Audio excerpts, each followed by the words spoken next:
आणि आजचा जो आपला विषय आहे तो मी तुम्हाला MPSC जे विद्यार्थी करत असतील त्या MPSC बाबत एक महत्त्वाचं आणि असे गौड सत्य सांगणार आहे की MPSC खरंच MPSC करून बरेच विद्यार्थी आपण जर बघितलं असेल आपल्या गावातील काय विद्यार्थी असतील किंवा बाहेरची काय परिचयाची मित्रमंडळी कोण असेल ते MPSCची तयारी करत असेल पण त्यांचं वयाचं 32 वर्ष ओलांडल्यानंतर देखील ते शेवटी एज बार होतात पण त्यांना कुठलीही पोस्ट मिळू शकली नाही. तर हे कशामुळे झालं आहे कारण की वाढती स्पर्धा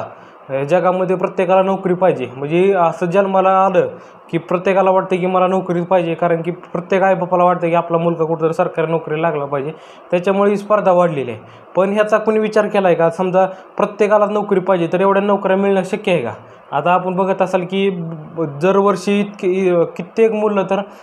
ग्रॅज्युएशन होऊन बाहेर पडतात म्हणजे लाखो मुलं दरवर्षी ग्रॅज्युएशन होऊन बाहेर पडतात पण त्यातली प्रत्येकाला सरकारी नोकरी मिळेल अशी आशा आहे का? म्हणजे असं आपलं प्रश्नचिन्ह आपल्याला उपस्थित झाला पाहिजे कारण की प्रत्येकाच्या घरच्यांची आशा असतात अपेक्षा असतात त्यांना प्रत्येकाला वाटतं की आपल्या मुलाला सरकारी नोकरी पाहिजे पण त्या सध्याचा काळ हा सरकारी नोकरीचा राहिलेला नाही कारण की आता आपण बघत आहात की MPSC UPSC करणारे विद्यार्थी त्यांच्या पार खुर्चीचा कलर जाऊस तर ते त्या खुर्चीवर बसलेले असतात ती खुर्ची अक्षरशः बसून खुर्ची मोडलेली असते म्हणजे 10 ते 12 वर्ष ते एकाच खुर्चीवर बसून 10 वर्ष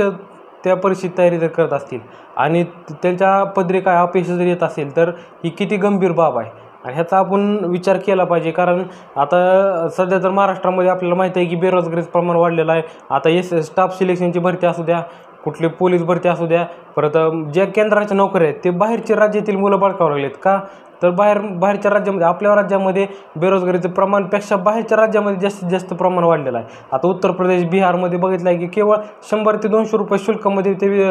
जे मुलं असतील तिथं कोण कामगार असतील त्यांना तिथं काम करावं लागतं आहे मग त्यांना महाराष्ट्रात येऊन का बरं वाटतं तर ते मुलं महाराष्ट्रात यायला लागले आहेत कामासाठी. आपण बाहेर कुठं हॉटेलवर बघत असाल किंवा इतर कुठं शेतामध्ये शेतकऱ्या शेतामध्ये हे मुलं 300-400 रुपये रोजगार आहे त्यांना हा रोजगार म्हणजे फार वाटतो आणि आपल्या भागातील मुलांना म्हणजे ह्याचं गांभीर्य नाही कारण की बेरोजगारीचं प्रमाण जेवढं सोपं एवढं मोठ्या प्रमाणात वाढलेलं आहे ती आपण ह्याची म्हणजे दरवर्षी लोकसंख्या वाढते आणि लोकसंख्या वाढल्यामुळे बेरोजगारी जास्तीत जास्त वाढलेली आहे कारण की एवढ्या सरकारला प्रत्येकाला नोकरी देणं शक्य नाही त्यामुळे MPSC UPSCकडे बऱ्याच विद्यार्थ्याचा कल असतो की कमी कालावधीमध्ये नोकरी लागण्याचा आणि एकमेव संधी असते. पण ह्याच्यामध्ये देखील आपल्याला काय माहीत आहे कशा प्रकारे ह्याच्यामध्ये अडचणी आहेत वयाच्या 4-4 वर्षे 5-5 आणि काही जण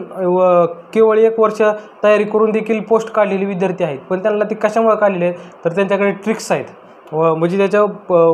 ज्या परीक्षेला लागणाऱ्या महत्त्वाच्या बाबी आहेत त्यांना त्या गोष्टीचं नॉलेज आहे. आता बाकीचे जे विद्यार्थी आता फार आपल्यापेक्षा सिनियर असतात आणि त्या गोष्टींचं त्यांना नॉलेज फार कमी असतं तर मी हे सांगण्याचा उद्देश काय की त्या गोष्टीचं फार नॉलेज कमी असल्यामुळे ते त्याच खुर्चीवर अजून आहेत आणि बाकीचे ती खुर्ची सोडून नव्या खुर्चीवर जाऊन बसले आहेत म्हणजे कुठंतर सरकारी नोकरीला लावून लागलेले आहेत. तर हे कशामुळे आहे तर त्यांना 20 ट्रिक्स जे असतात त्या ट्रिक्स माहीत नाहीत कारण की परीक्षेमध्ये आपल्याला कुठला ट्रिक्स उपयोग करायचा आहे. आता आपल्याला माहिती आहे पूर्व परीक्षा म्हणलं की कुठल्या प्रकारचे विषय असतात परत गणित मराठी इत्यादी विषय असतात फक्त इंग्रजी पूर्व परीक्षेला नाही मुख्य परीक्षेला इंग्रजी विषय आहे. तर आपल्याला मुख्य परीक्षेला माहिती आहे की पूर्व परीक्षेला तर फक्त आपल्याला पर्याय सिलेक्ट करायचे असतात आणि मुख्य परीक्षेला आपल्याला फक्त लेखन करायचं असते. जर आपण कॉलेजपर्यंत शिक्षण बघितलं असेल तर कॉलेजच्या शिक्षणामध्ये आपल्याला माहिती आहे की कशाप्रकारे पेपर लिहिला तरी मध्ये काय लिहिलं ती वाचत नाही पेपर किती लिहिला आहे किती प्रश्न लिहिलेत आणि किती लिखाण केलं आहे ह्याच्यावर डिपेंड त्या पेपरची मार्क असतात. म्हणजे पेपरमध्ये समजा तुम्ही एखाद्या शिक्षकाला शिव्या जर लिहिल्या तर त्याच्यावर काहीच तुला फरक पडत नाही पण त्याच्यामध्ये ते पेपर जर टापटीप लिहिला असेल समजा तुम्ही शिव्या जर लिहिल्या पण तो पेपर पूर्णपणे टापटीप लिहिला असेल तर तुम्हाला 100% तिथं मार्क मिळू शकतात. पण अशाच बऱ्या विद्यार्थ्यांचं काय होतं की जास्त लॉजिकमध्ये जाण्याचा प्रयत्न करतात जास्त पुस्तकी ज्ञान घेण्याचा प्रयत्न करतात त्यामुळे सामान्य ज्ञान त्यांचा भर पडत नाही त्याच्यामुळे ह्यांना अशा समस्यांना सामोरं जावं लागतं. तर एवढं मोठ्या प्रमाणात बेरोजगारी वाढलेली आहे ह्याचा आपण अभ्यास केला पाहिजे आणि MPSCचं माहिती आहे की आपल्याला आता ज्यांना जमतं आहे म्हणजे ज्यांच्यात आत्मविश्वास आहे खरंच आपलं 1-2 वर्षात पोस्ट निघण्याची तयारी आहे म्हणजे समजा अभ्यास सुरू केला मी असं म्हणत नाही की लगेच एका वर्षात तुम्हाला पोस्ट निघाली पाहिजे कमीत कमी 2 वर्ष त्यात गेली पाहिजे. पण आपण आता आपल्याला माहिती आहे पुण्यासारख्या शहरात जे आपल्या ग्रामीण भागातील मुलं जातात तिथं राहून किती मोठ्या प्रमाणात खर्च आहे कमीत कमी आपल्याला MPSCचा क्लास लावायचा म्हटलं तर प्रत्येक बॅच म्हणजे लय बॅच झालं एक MPSC परीक्षेची बॅच लयत लय 6 महिन्याची असू शकते आणि 6 महिन्याच्या बॅचमध्ये आपल्याला माहिती आहे काय शिकवतात आणि किती त्याच्यात म्हणजे ही असते म्हणजे मोटिवेशनल बातम्या किती असतात त्याचं ऐकून आपण आणखीन 6 महिन्याची पुढची बॅच लावतो. तर अशामुळे विद्यार्थी दरवर्षी वर्ष वाया चाललेला आहे आणि ह्याच्या हातीतून काही लागत नाही. कारण की आपल्याला माहिती आहे पुण्यामध्ये राहायचं म्हणलं तर एका विद्यार्थ्याला कमीत कमी महिन्याला 10,000 ते 12,000 रुपये खर्च येऊ शकतो, कमीत कमी म्हणतोय, आणि जास्तीत जास्त 15,000 ते 16,000 रुपये खर्च येऊ शकतो. म्हणजे आता आपल्या ग्रामीण भागातील शेतकऱ्यांची मुलं असतात, आधी त्यांच्या हाताला नोकरी नाही आणि पुण्यामध्ये राहून 10,000 ते 15,000 कमवण्यात जे विद्यार्थी मुलं व्यस्त आहेत त्याच्यापेक्षाही घालवण्यात व्यस्त आहेत. म्हणजे कळलं का आपल्याला? म्हणजे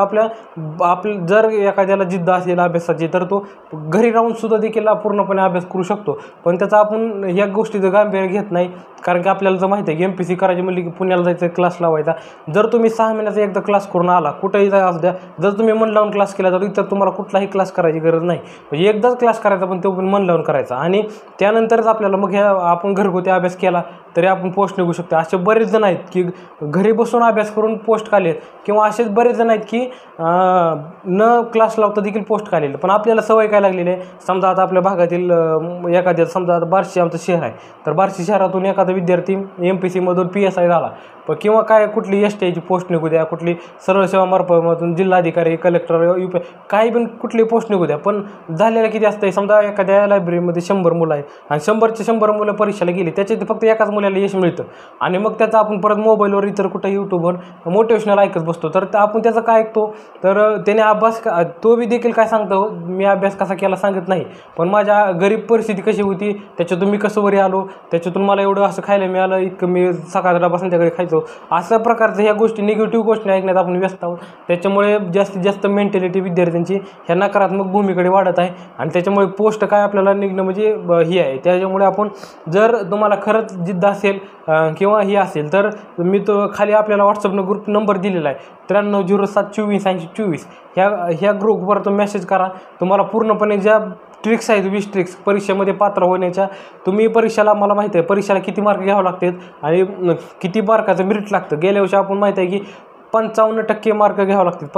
55 मार्क जर तुम्ही मिळाले तुम्हाला मेन्स परीक्षेला, फ्री परीक्षेला, तर तुम्हाला क्वालिफाय होण्याची काहीच अडचण नाही. कारण की 55 मार्काला क्वालिफाय ओपनच्या मेरिटला आणि बाकीचे मेरिट देखील आपल्याला माहिती आहे कशा पडत, पण तेवढी देखील मार्क विद्यार्थ्यांना पडत नाही. म्हणजे तुम्ही 10-10 वर्ष अभ्यास करून देखील तुमचा काय उपयोग नाही. पण ह्या आपल्या ज्या ट्रिक्स आहेत त्याचा अवलंब जर केला तर तुम्ही अशा गोष्टी तुम्ही कधी नॉलेज घेतलं पाहिजे. कारण की प्रत्येक गोष्टीत आपण जगात एकदा तर अनुभव घेतला पाहिजे, त्याशिवाय आपण कुठल्याही गोष्टी आपल्या हेतू साध्य होत नाही. समजा मी तुम्हाला सांगतो 20 ट्रिक्स ही काय माहिती, ह्याला काय माहीत आहे, MPSC किती अभ्यास करावं लागतं किंवा इतर गोष्टीत किती काय करावं लागतं, किती गोष्टीवर भर द्यावं लागतं, ही काय बसून काय बी सांगतात. पण असं नाही की प्रत्येक गोष्टीत आपण कुठल्याही गोष्टीचा जगात एकदा तरी अनुभव घ्यायला पाहिजे तरच माणूस पुढे जाऊ शकतो आणि ह्या गोष्टीचा आपण एकदा तरी अनुभव घेतला पाहिजे. माझ्याकडे पूर्णपणे नोट्स आहेत, पूर्णपणे कशा ट्रिक्स आपण वापरायचे आहेत, कुठल्या पेपर कशा प्रकारे सोडायचे आहेत, कशा प्रकारचे प्रश्न येत असतात, ही सर्व आपल्याला अभ्यास आहे. आणि